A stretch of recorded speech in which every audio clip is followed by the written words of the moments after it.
Brigadier general Mohammad Nasir Uddin Ahmed, পরিচালক, Mymensingh medical college হাসপাতাল।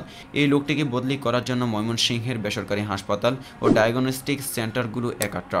এই জন্য নাকি তারা 4 থেকে 5 কোটি টাকা ফান্ড গড়ে তুলেছে, ঘুষ হিসেবে ওই ফান্ড ব্যবহার করা হবে। তাকে বদলির জন্য এরকম খবর পেয়ে ময়মনসিংহবাসী রাস্তা অবরোধ করে তার বদলি ঠেকানোর জন্য তার অপরাধ, তার সততার সহিত ভালো কাজের জন্য ময়মনসিংহের বেসরকারি হাসপাতাল, ডায়াগনস্টিক সেন্টার এবং ওষুধ ব্যবসায়ীদের ব্যবসায় ধস নেমেছে।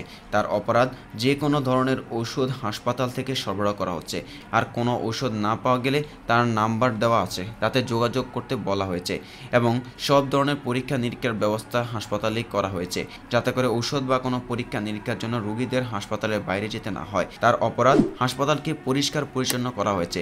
বেশিরভাগ হাসপাতালেই অ্যাপ্রন পরা না থাকলে বোঝা যায় না কে ডাক্তার, কে নার্স, কে জারুদার, কে কর্মকর্তা, কে দালাল। তার অপরাধ, সবার আইডেন্টি নিশ্চিত করা হয়েছে। ময়মনসিংহ মেডিকেল কলেজের দায়িত্ব নেওয়ার পর তার ভালো কাজের অল্প কিছু তুলে ধরতে পারলাম।